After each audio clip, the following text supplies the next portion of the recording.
Get ready for adventure. Islands of it, man. From the studios to Volcano Bay, this is the Universal Joint, a podcast devoted to all things Universal, with your host, Jim Hill and Dustin Fuhs. Welcome to the Universal Joint Podcast. I'm entertainment writer Jim Hill, and this is our second show for September of 2018.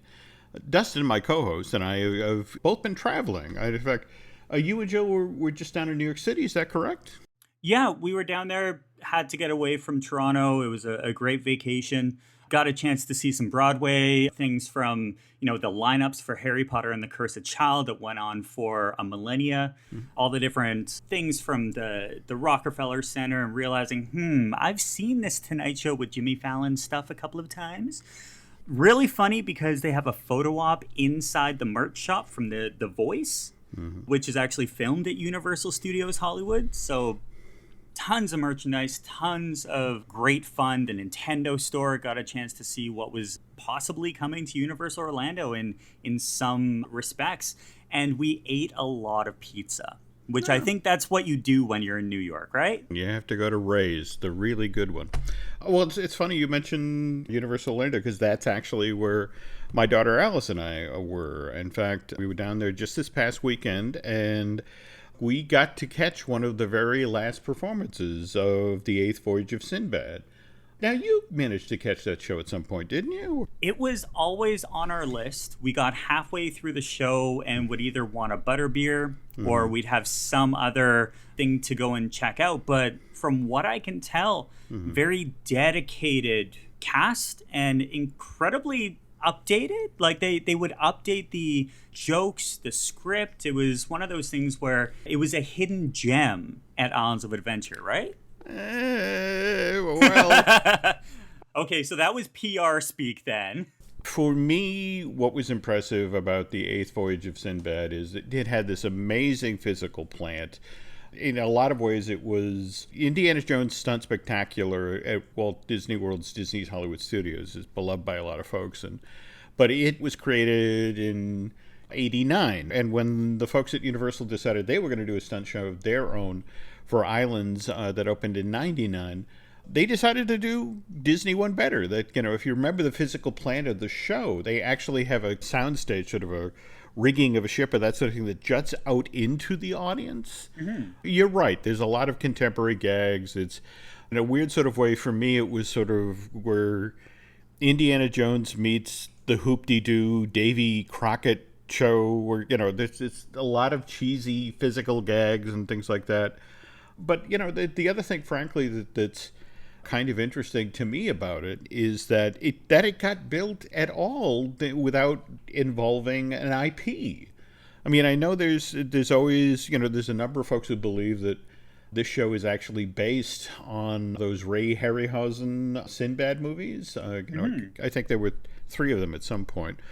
But no, in fact, that's one of the reasons why Sindbad's name for this show is actually spelled Sindbad rather than Sinbad. That was used for the Seventh Voyage of Sindbad, the Golden Voyage of Sindbad, and Sindbad, the Eye of the Tiger. So the joke that I made last episode about Sindbad the comedian fell flat on its face because I didn't spell it correctly.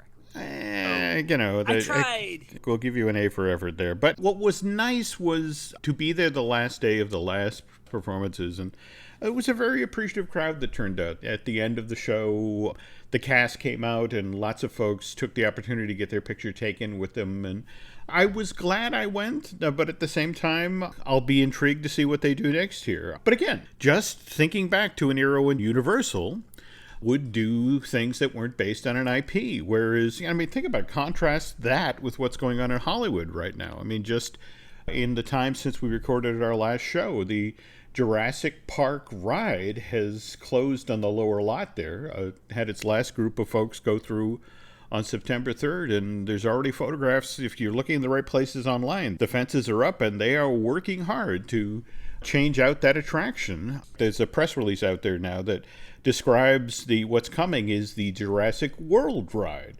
which will feature never-before-seen dinosaurs, enhanced storytelling, lush scenic design, an entirely new color scheme, and uncompromised state-of-the-art technology. The company, NBC Universal, owned by Comcast, they're spending this money because Jurassic World is the franchise they're pushing these days, not the classic Jurassic Park from '94.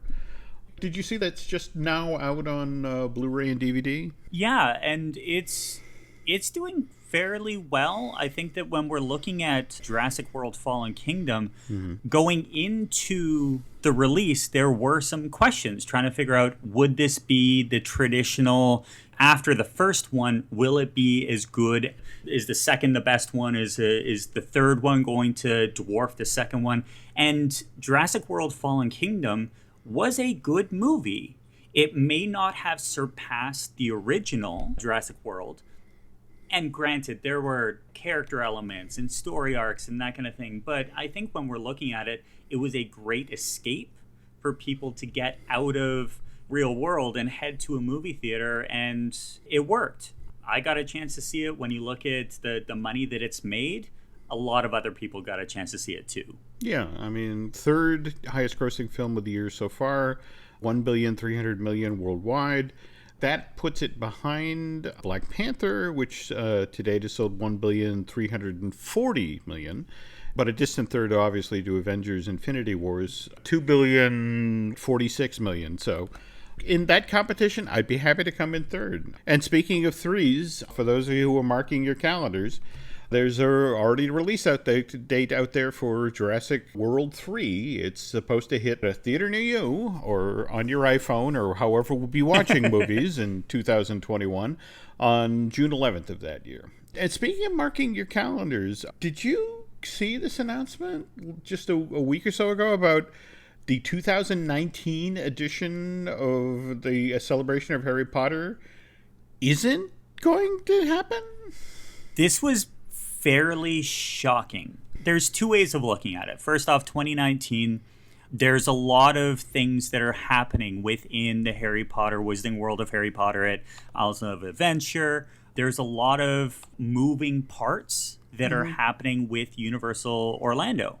And it's not just the two different locations. It's what's happening with expansion and all these different things. So do you know why it was canceled? Well, there's a couple of theories. But, the problem is that they're just as easy to knock down as they are to put out there. I mean, for example, there are those folks who tell you that the reason the event got pushed back or postponed was because the Forbidden Forest coaster that we've talked about on previous shows isn't scheduled to open till spring of 2019, and the thinking was that Universal didn't want to frustrate all of these Harry Potter fans by having them show up a couple of months in advance and, oh, you're going to miss the ride, you're going to have to come back. It's like, I think of this from the point of view of this is a Fortune 500 company, and that's not how people in the corner office think. 2014, the very first year that they did the Harry Potter celebration. That was January 24th through the 26th of 2014. And then a couple of months later, I want to say July 8th, the Wizarding World of Harry Potter Diagon Alley opens. And Universal had absolutely no problem with, you're going to have to come back if you want to do Diagon Alley. So I don't buy we put it off because we didn't want to disappoint people because Forbidden Forest wouldn't be open. That's a very interesting thing. So you mentioned that if the Forbidden Forest coaster isn't ready until, do you mean late spring of 2020 or late spring of 2019? Because if it's 2019, that's 6 to 9 months away. And they're doing a lot of work on it. But, the marketing arm and that kind of thing could be coming out saying just, what? Where do we want the Harry Potter focus to be at? I think there's another thing going on here, and there was another announcement that was made. The Rock the Universe, the Christian music festival that Universal does, they held this year's edition September 7th through the 9th. And on the 10th, they announced the dates of the 2019 Christian music event, and kind of startled everybody because they'd shifted the date in a large way. The 2019 edition of Rock the Universe is going to be presented on February 1st and 2nd of 2019. the 5 Harry Potter events that, have happened previously. Again, January 24th to the 26th, 2014, January 30th to February 1st, 2015, January 29th through the 31st, 2016, and so on. That at this point they've settled into that the late January, early February it's period. It's going to happen, yeah.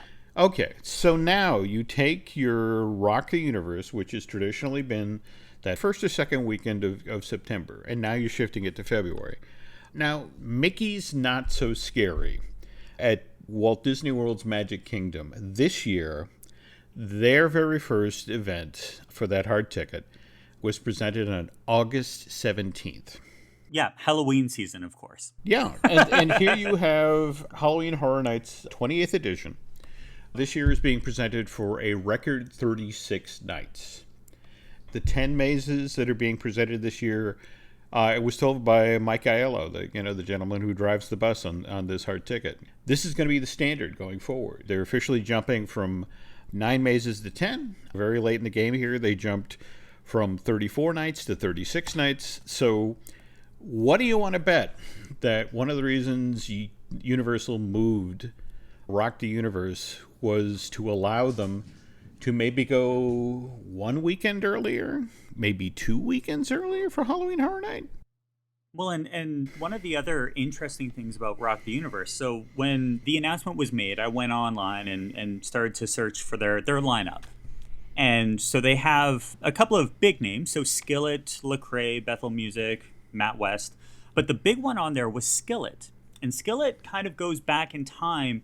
They've been on the top 10 albums on Billboard 3 separate times, peaking at number 2 back in 2009, and then also peaking at number 2 in 2016 with Unleashed. And when we were going through figuring out, okay, why is this a big draw? It's a Christian music festival, but it's also a really interesting crossover because Skillet and a couple of these other groups have wide fandoms in the millions for social media. So do we think that maybe having this event at a time where people are looking for ways to get to Universal, it may be a different time, it may be a way to get them when they weren't on various tours or various festivals. But I was asking a friend and he basically said these groups compared to booking acts like Jay-Z, Ed Sheeran, Bon Jovi, maybe not the same genre or appeal, but when you're trying to compare apples to apples, it was a very broad and solid lineup. So it was very interesting. Now, do we know whether or not the Harry Potter celebration will come back in 2020? Or is this going to be a last minute possible expansion idea where they're going to rebrand? But I do know that Universal, when they made this announcement about that there would be no event in 2019, they did release a statement to the effect of, we and other Universal theme parks will always be looking for opportunities to host special Wizarding World experiences. Does that mean that we're going to see maybe a celebration of Harry Potter pop up in Hollywood? I don't know what to tell you. All I know is they're 3 months in right now to working on Halloween Horror Nights 29. Mike was very straightforward about that. They're zeroing in on IPs. They're zeroing in on both movies and television shows they're going after, as well as original stories, that sort of thing. But they're looking for ways to expand that. And speaking of expanding that, I wanted to sort of harken back to something we talked about on the last Universal joint, that Dustin had done his due diligence and done some research and come across a reference to Running Universal, which seemed to suggest this whole program, much like Run Disney, the folks who do the things like the Wine and Dine Half Marathon that's coming up in November, or the original, the Walt Disney World Marathon, which is held next year. It's going to be held January 9th through the 13th. So we put that out there, and what ended up happening was Christopher Ripley. He's the gentleman who wrote the Halloween Horror Nights unofficial story and guide. He reached out, and he wanted Dustin and I to direct our attention to a story that Dan Ryan, who had written for the Halloween Horror Nights unofficial site back in March of this year. And it had to do with a survey that had been set out by the Universal Orlando Resort to a set group of customers. And it was discussing trying to get some feedback on some potential add-ons that the resort was considering for future Halloween Horror Nights. And Dustin, which of this pile sounds familiar? We have a virtual reality experience where guests would have the opportunity to participate in an interactive virtual paranormal experience. That sounds like The Void. There we go. We have Scare-Actor Dining, an exclusive dining experience with a themed dinner buffet, Scare-Actor photo ops, and one digital download of a photo taken during the experience. So that actually sounds like something that you can do right now. Mm-hmm. There is a Scare-Actor Dining experience for $49.99 per person, which allows you to have a all-you-care-to-eat themed dinner buffet with a special menu Scare-Actor photo op and one digital download of a photo taken at the experience. Now, is this at the Universal Monsters Cafe? Yes. Okay, I was hoping that was the venue. We have 2 or actually 3 other offerings on this survey, so it's nice to see that one evidently got immediately reacted to and put online for this year's event. But we have a private RIP tour, which is supposed to offer unlimited access to event houses led by an appointed guard exclusively for your group. Which is also available for $159.99 per tour per person. Okay, then we have a semi-private RIP tour, which instant access to a set number of event houses led by an appointed guide on a selected VIP walking tour. Ooh. That sounds like a step down, probably a price point issue, seeing whether or not people who aren't necessarily... $149, did you say? Yeah, so it was $159 for the RIP tour, and then they also have, the Express Pass is $79.99, which gives you that separate line. So maybe it's somewhere in between.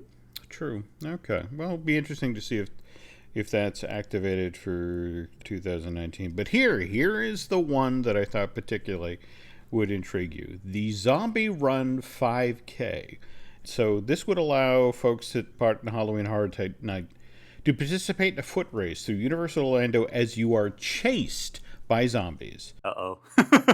These are zombies that don't, give me your brain. These are zombies like Run. Yeah, that reboot that was done, I want to see, in the 90s, where, the zombies obviously all had cappuccino before they started. But, yeah, the fact that the Zombie Run concept is already out there says that, the running Universal thing, this is real. And it will be interesting to see if this is an offering going forward, as again, they are looking for ways to expand Halloween Horror Nights. And speaking of Halloween Horror Nights, Dustin and I will discuss the 28th edition of this Universal Orlando Heart Ticket in detail after we get back from this commercial break. So hang in there, please, okay?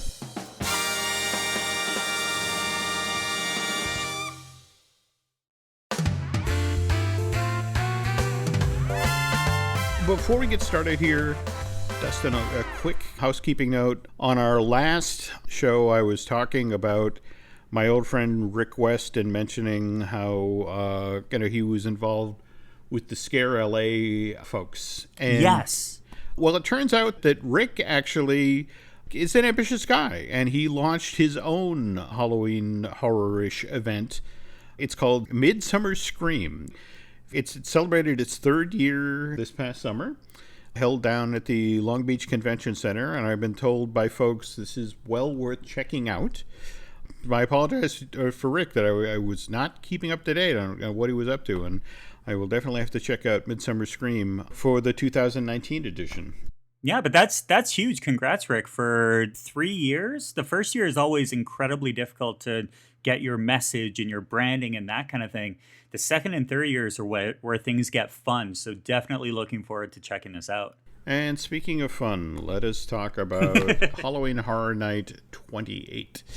My daughter Alice and I were down for this event. And again, this is the first year for the 10-house version of Halloween Horror Nights. And Dustin, refresh my memory, are they still offering the frequent fear package? You know, you can buy a ticket to go back multiple nights, or how? The frequent fear passes experience multiple nights throughout the event, so that's $95.99. There is a frequent fear pass plus Halloween Horror Nights Express Pass. So that sounds to me like the full...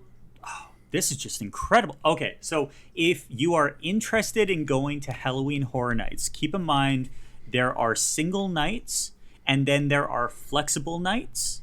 So Sunday to Friday tickets or Sunday to Saturday tickets, check on the official UniversalOrlando.com website and do your due diligence to get that opportunity to maybe do Halloween Horror Nights 1, 2, maybe 3 times, depending on whether or not you're a local or anything. There are plenty of options. Dustin is correct, especially with these 10 houses and these 5 scare zones. And let's not forget about the Academy of Villainy new dance show, Cyberpunk. There's a lot to try to do, given some of the wait times. I mean, for example, on the first night, just to get into the Stranger Things maze was a 100-minute wait. And, you know, if you've only got a ticket for one night, realistically, you know, even if you're hustling, you're not going to be able to do it all. And given the crazy level attention to detail of this event, you really want to try to make the most of it. Take, for example, the first thing that Alice and I got to experience, Vamp 85. This was a scare zone that was located in the New York section of Universal Studios Florida. In fact, it just bordering on the Jimmy Fallon Rockefeller Center setup. The way Universal Creative described this is actually a sequel to Vamp 55, which was a scare zone, from the 2016 edition of Halloween Horror Night. And only that version, which was, you know, greasers and big fin cars and zombies and vampires, that was over on Hollywood Boulevard, where this one was right there in front of Macy's, extending down past Mummy. And as somebody who was a young adult in the 80s, I don't know where they got these clothes, but they were so dead on. And oh my God, the hair, the makeup, they did a super, super job. And the crew in this area fully committed. You know, Alice and I at one point watched this girl in a very small skirt with a mohawk savage a guy in front of us. I mean, you know, just a full vampire attack, and then she sat down at a table, and I don't know where she got the rubber hand on, but she feasted it on it in this incredibly feral way, and it was just sort of like, what's the old cliche, dance like nobody's watching? She was eating her rubber hand like nobody was watching, and it was a weird way to start off the night, you know. Now, Vamp 85, though, when you're looking at that spot, so I was born in 85. Yeah. When I saw this, I'm like, we're going back in time here, because the thriller costumes, the characters that were in this, and keep in mind, when you're walking through one of these scare zones, it's all about the buy-in. You can walk through and earbuds in and just be like, okay, I'm going to the theme park. Or you can step back and just experience it all in. And it sounds like that's what you did, right, Jim? The problem is that when you're there for a press night, they do tend to march you fairly quickly through these things. We did get a chance to circle back. I wish we'd gotten to see the dance troupe at Universal, evidently as part of the scare zone, does an amazing version of Thriller on stage in front of the giant logo. And we didn't get to see that. I kind of regret that, and I've seen some footage of it online, and definitely suggest do your homework, find out when some of these special entertainment moments are happening, and trying to be in that space at that time. On the other hand, we go from Vamp 85 down to South Street to Killer Clowns from Outer Space, the Cheeto Brothers movie from May of '88. And I don't know, have you had the pleasure of seeing Killer Clowns from Outer Space? I have been introduced to them via different methods over the years, let's be honest. They do find their way into pop culture. But when I saw the setup and saw the first night of, folks go through and they're YouTubers, they have a chance to really, take the atmosphere into a different level. But the setup in this zone looked incredible because it wasn't scary, or was it? Well, it kind of depends on where clowns are on your own personal horror dial.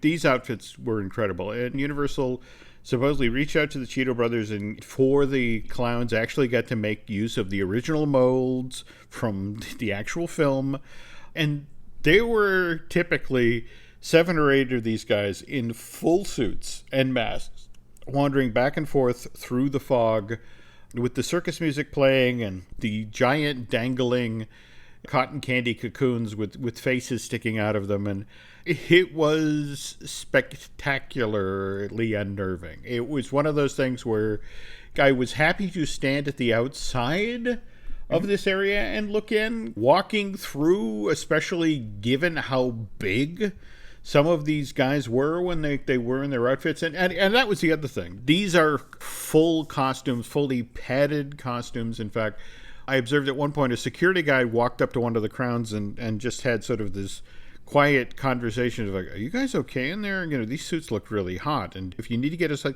off stage, let us know. And so it was nice to see the staff watching over the performers, just because they're just on stage the whole time. They can't duck like in a maze, step out for a second and catch a break, cool down or that sort of thing. So applause to the bunch of them, but oh my God, I will be seeing those characters in my nightmares for years to come.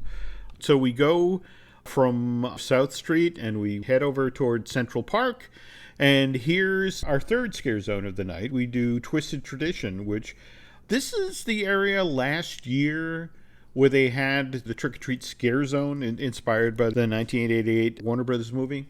It was a really unnervingly pretty area because they had so many jack-o'-lanterns up in the trees, and they carried that over with this version.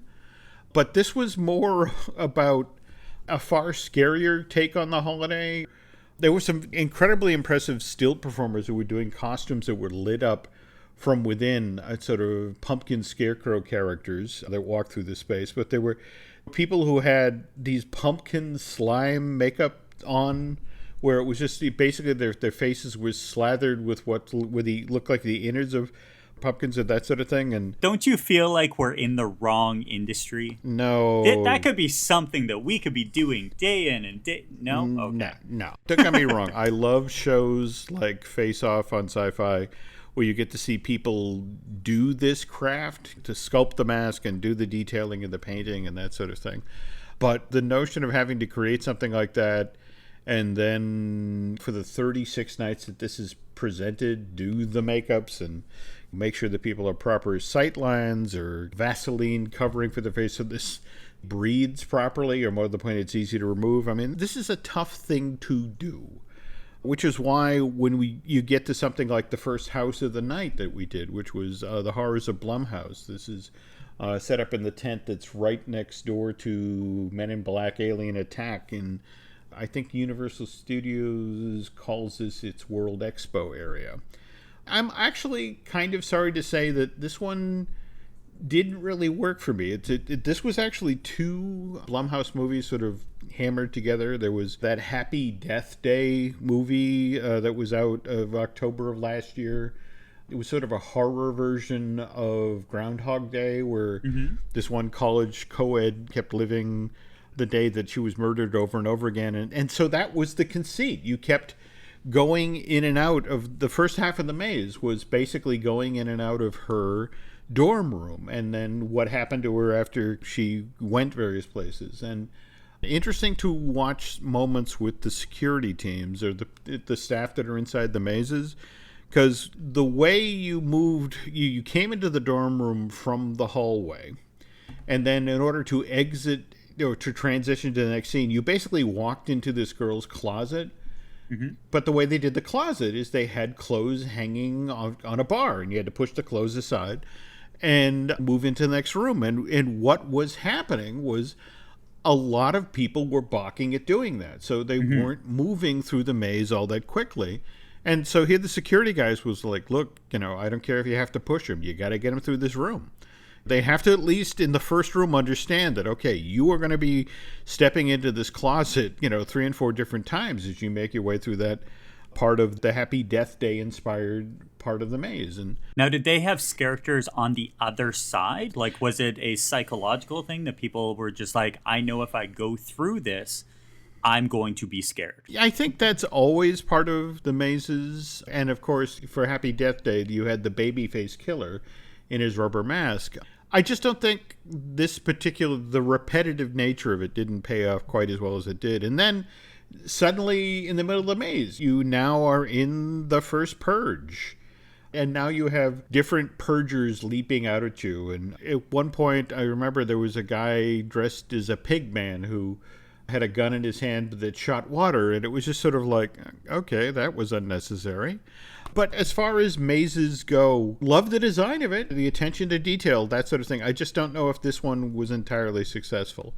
From here, we then headed over to Dead Exposure Patient Zero. This was being presented in what they refer to as the sprung tents, the 2 temporary tents that they build.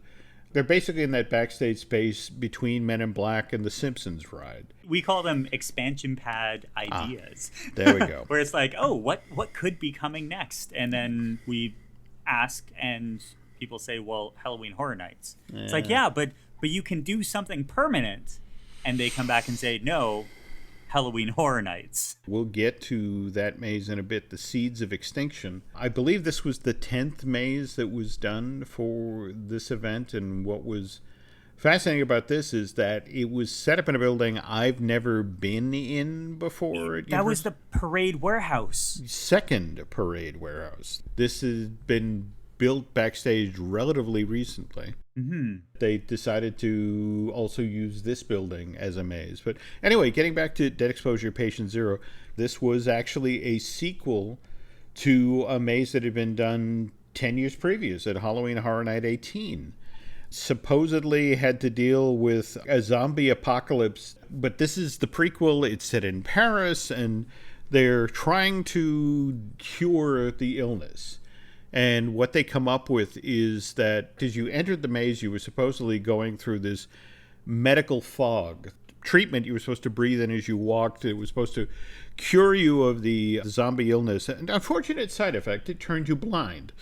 That then sets off the artistic conceit of the maze in that it's all painted black, except when strobes kick on and you can get these white elements that come out, and now you have the zombies lurching out of complete darkness. It was surprisingly effective. In fact, there's especially a subway car that you entered that made use of a mirror effect. It's hard to describe, but very, very disorienting. It didn't especially help the latter part of the attraction where suddenly you're in the famous catacombs under Paris and surrounded by piles of skulls and bones and zombies lurching out of the dark. But really, really well done. And then from there, we moved right into Sprung Tent 2, where they had Slaughterhouse Cinema. This was actually just kind of cheesy fun. The gimmick of this was that this was a celebration of B-movies. At one point, we encountered a swamp yeti. We encountered the cult of the Beast Baby, biker werewolves, killer barbers. There were seven terrible little films that were celebrated in quickly set up rooms that paid off beautifully. But what was fun about this is that even the smells backed up the story. I mean, for example, when you were going through the concession stand, it smelled like a concession stand. But when we're looking at the smells, that actually reminds me of an interview that Mike Aiello did when he was talking about the day that they had the smell meeting and how everyone would show up. It would always be a specific day, and they would block out a time, but you would never go either right before lunch or right after lunch. It was always a time where you never wanted to go and be like, okay, I'm going to be smelling rotten apples. And the very next thing that I'm going to be smelling is DK number 7. And he would talk about this meeting where he knew it was coming. It was that next sense that people require when they're going and basically giving themselves into this event. You have to have the visual, but those little smells really get you. Definitely. And in fact, the next maze, Seeds of Extinction, which, as I mentioned, was in that second parade warehouse that they hadn't used previously. The conceit of this one is that a meteor has struck Earth, and within 5 days' time, the entire planet Earth has grown over with this fungal plant thing, that humanity has basically been undone by this cataclysm. But now you're wandering through sort of this mall space in Arizona, shouldn't be overgrown with thick jungle plants. And what was really cool about this one is because you were surrounded by plants, you were constantly doing, okay, that's this character. No, that's a stationary plant. This character's coming up behind you now. You'd enter these rooms like the Good Harvest Daycare, and it's like, oh no, little children turned into horrible man-eating plants. Could not get out of that building fast enough. They did an amazing job. This was an original IP that Universal just knocked out of the park. I mean, it just did hyper detailing. And then we moved to the first parade warehouse, the one that's become a standard space for Universal to stage mazes in. That this is out behind the Woody Woodpecker Kid Zone. And this is where they celebrated Trick or Treat, the Michael Dougherty movie.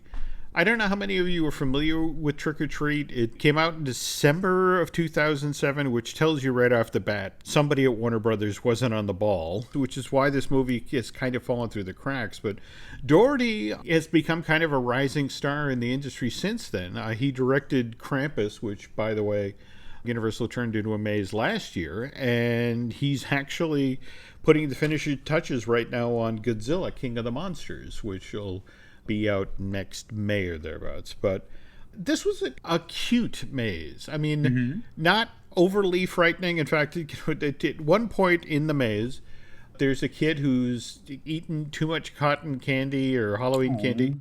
It's not an animatronic, it's an effect, but it's a kid sitting on the steps, perpetually puking into a bucket. But you have to understand, in every room of this maze, there's a security guard. Somebody who's there just to make sure that, you're not tearing apart the props and you're moving to the next scene. And I just looked at this poor guy and it's like, how long have you been in here watching this kid puke? They aren't paying you enough. But in the end, I mean, again, there were some nice set pieces in here. Those of you who know the movie know about the school bus massacre, and they did a really good job of recreating that moment where the bus is being pulled out of the quarry. But it was cute. I mean, it was well done, good detail, but not necessarily long on frights. And speaking of not necessarily long on frights, the Academy of Villains Cyberpunk. Oh. All right, look. So here's the thing that when I saw this, first off, it's sad because, we lost the original property that was always in the Fear Factor stage. So we thought, okay, this Bill is and just Ted. an Say example. the name. Bill and I'm Ted. sorry, Bill and Ted, Bill and Ted, Bill and Ted. There we go. 7 years good luck right there. But as soon as we heard that they were going away, that last year was the last time, we're like, okay, so Fear Factor is going to be torn down. And then they announced this. And it sounds to me, just from the description, that this is right up your alley. No. No? I mean, look, Okay. I'm going to be polite here because I'm thinking of the many parents who drove their children to dance lessons. These 17 people who were on stage taking part in this highly energetic show. Skilled performers. I want to stress here that other people in the audience seemed to have a wonderful time. They were highly enthusiastic.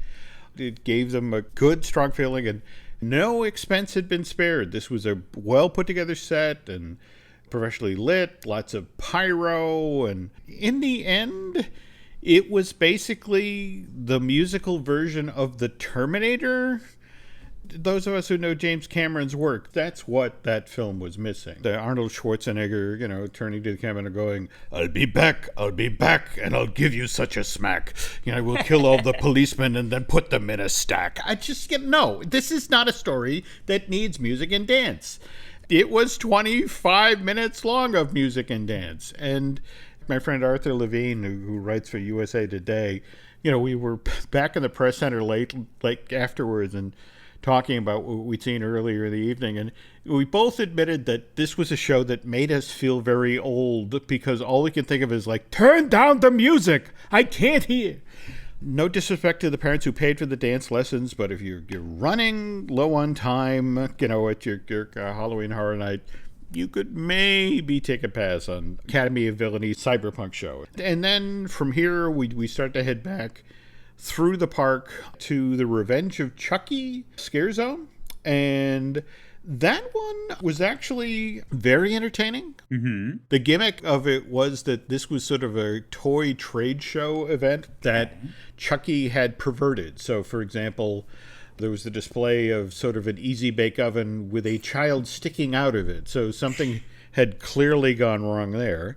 Likewise, there was a barrel of monkeys set up only with very feral-looking apes. If you know the game Operation, there was a guy walking around with a hospital gown who clearly somebody had errored trying to remove his wrenched ankle. But the highlight was actually the stage in the middle of the street, middle of Hollywood Boulevard, where they had the Chucky doll in his box as a puppet that was not only interacting with the audience, he was taking questions. He was selecting people like you in the white shirt.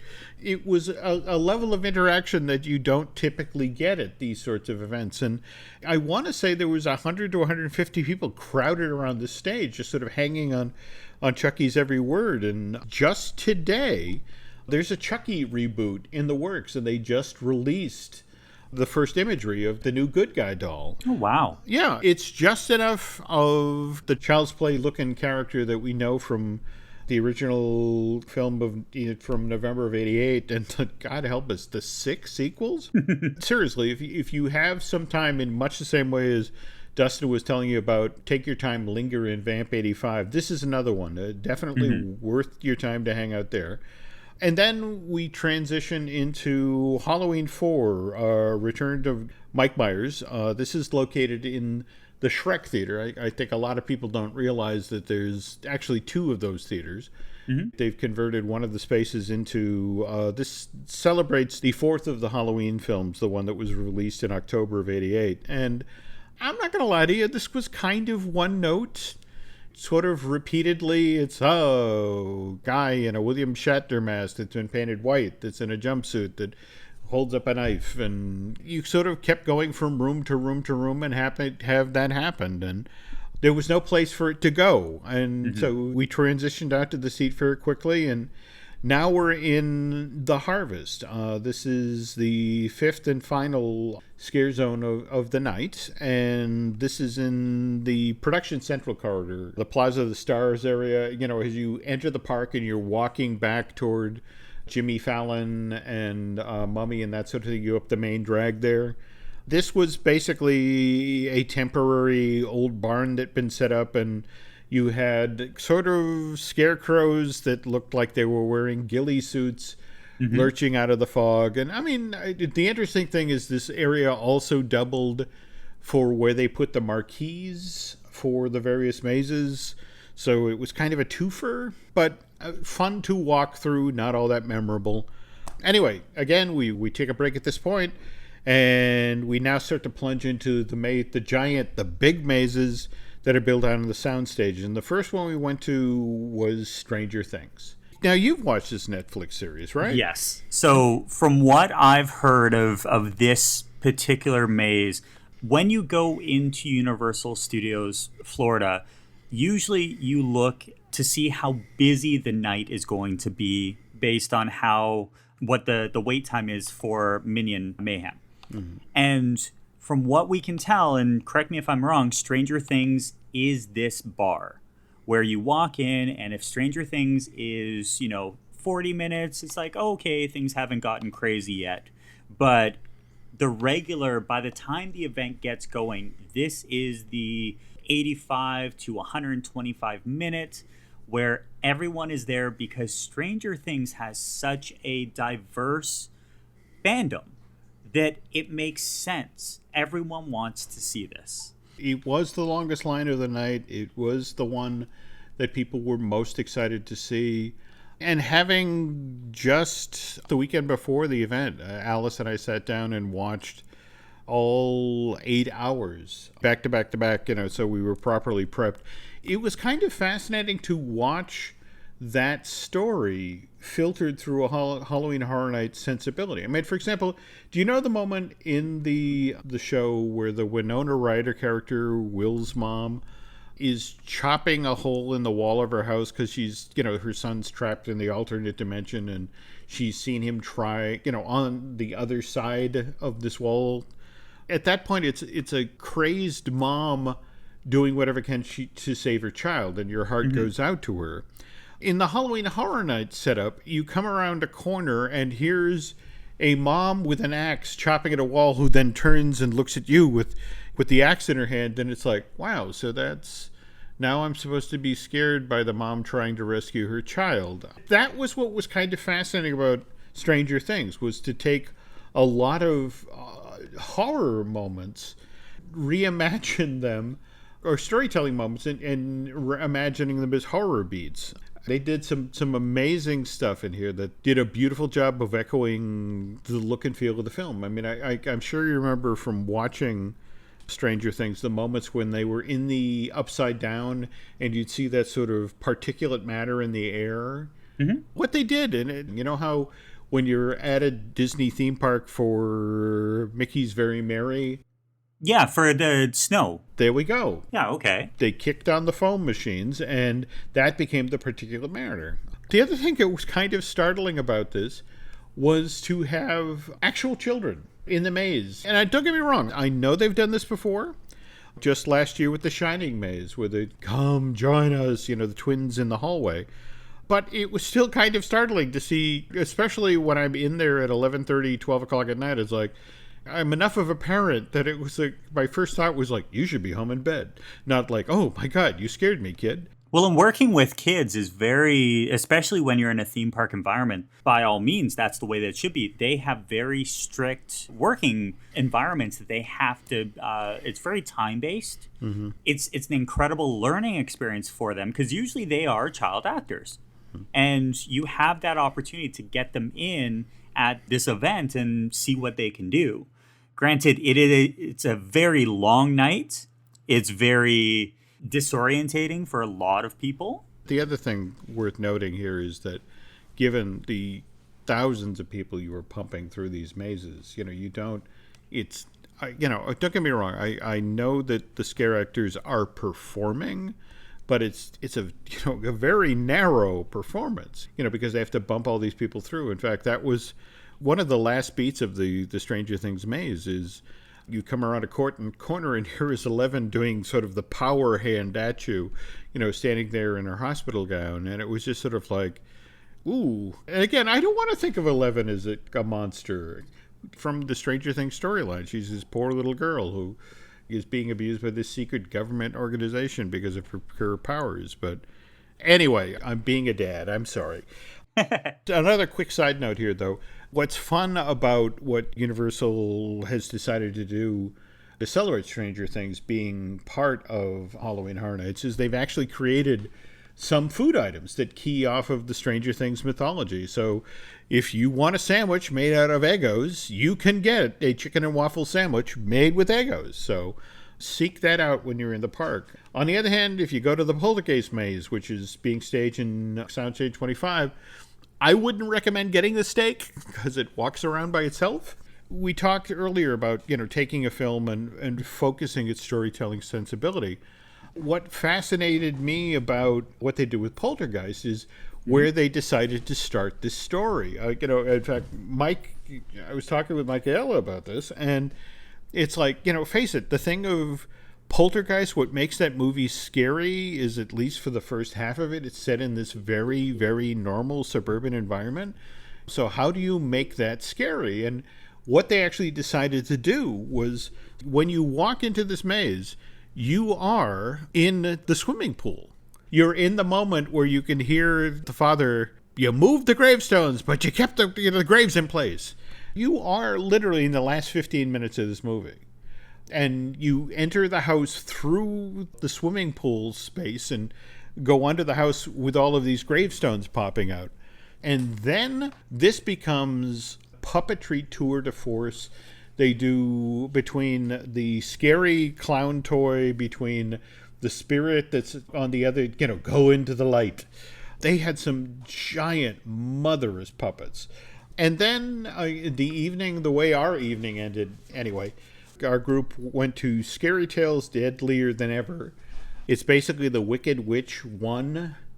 She's taken over the fairy tale realm, and every story that she could possibly make worse, she's made worse. So you get to see the witch's house for Hansel and Gretel is the main course.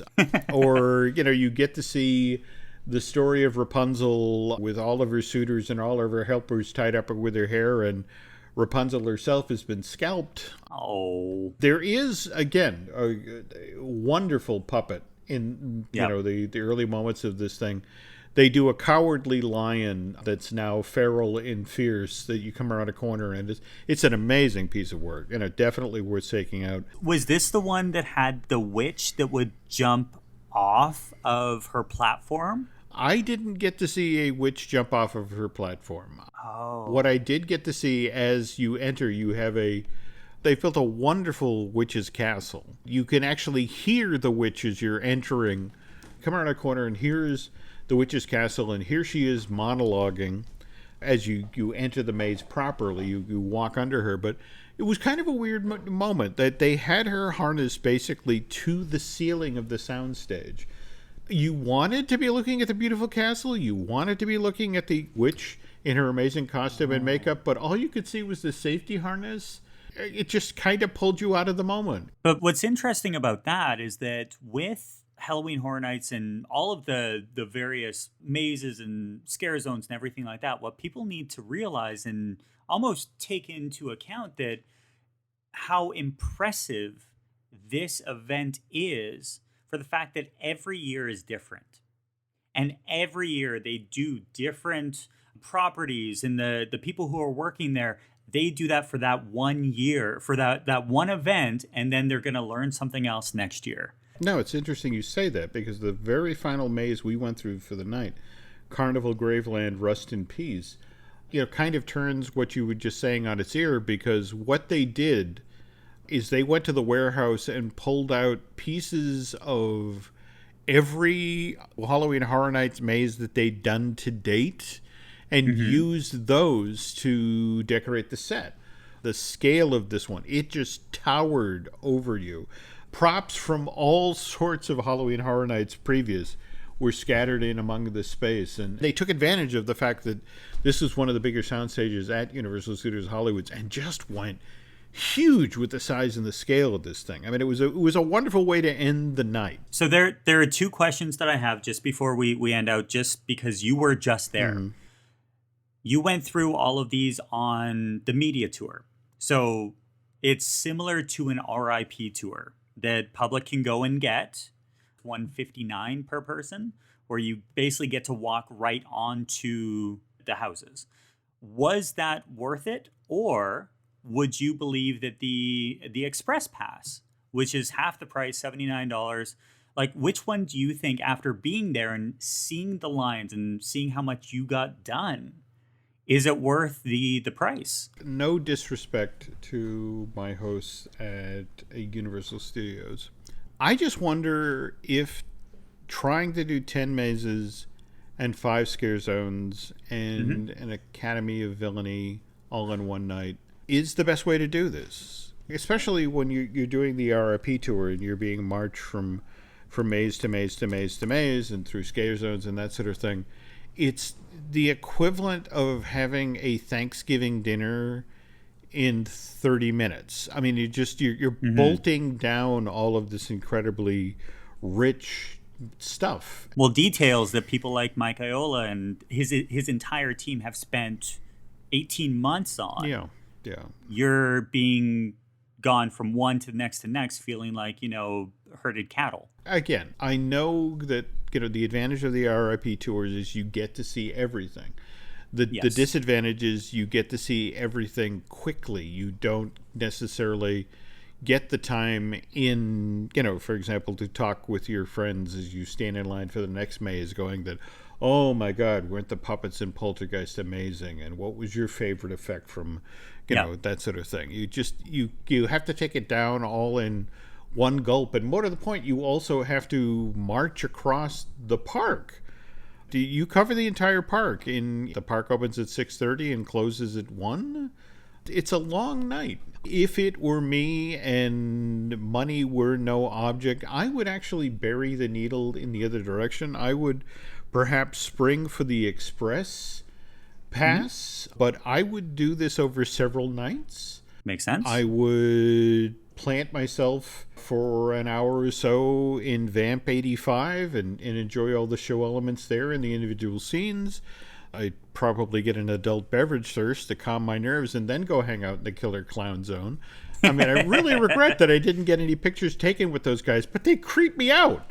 Likewise, the Child's Play Zone really looked like it would have been a fun space to spend a good amount of time in, to see everything that was there. We don't all have infinite budgets or infinite time for vacation. So if that's the one way you can do it and you want to see it all in one night, then the RIP thing, it's money well spent. There are nights where the event starts on a Wednesday, Thursday, Friday, Saturday, Sunday. And I would bet you the Wednesday, Thursday, Friday nights would be light enough. You could really get some great FaceTime with some of these very, very scary characters that don't have faces. But I think those are valid points that you raised. I think the big thing that, from hearing what you've said with all the different houses and everything, is that every night is different. If you do a different starting point and end point, everything's going to be different. But just keep in mind, when you go to something like Halloween Horror Nights, you're dealing with a live situation where there are actors all over the place. And if you go for just one night and it's raining, or come on, it rains in Florida, there are situations that'll come up. So do your research. Know that every year is different, and it's almost like going for food. Everything is subjective based on your exposure to some of these properties. Absolutely. And the other thing, frankly, and I say this as a New Englander, and you living up in Toronto will probably appreciate this. Let's fold Mickey's Not So Scary into this problem as well. When you're doing a Halloween event in August or September, and it's 88 or 90 degrees at 10 o'clock at night and humid, it's hard to get into that Halloween mindset. For me, Halloween is something that you do at night when it's cool and it's crisp. And I realize, that particularly in our climate change era, and more to the point, the fact that this is Florida, you don't get the cool, crisp evenings that put you in the right frame of mind. So, but when you said Halloween, I was like, hey, wait a second. Halloween in Canada, you build your costumes over your snowsuit. There we go. That's the way it works. There we go. Stay Puft Marshmallow Man. Very, very popular. Anyway, folks, so that, in probably way too much detail, is Halloween Horror Night 28. Kudos to Mike Aiello and the whole team at the Universal Orlando Resort. They did an absolutely killer job on this year's event. And even with the few mazes of scarecrows that don't necessarily deliver the A+ experience, there's enough of them.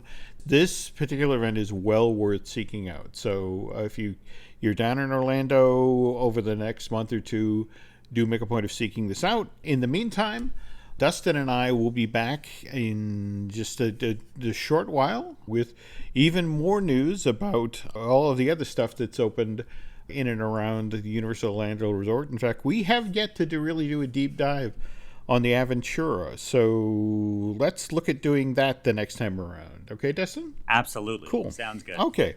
Well, on behalf of Mr. Fuhs and myself, this is Jim Hill, and thanks for listening. It's been groovy having you hang with us for the Universal Joint. Tune in again for this and other great podcasts found on the Jim Hill Media Network.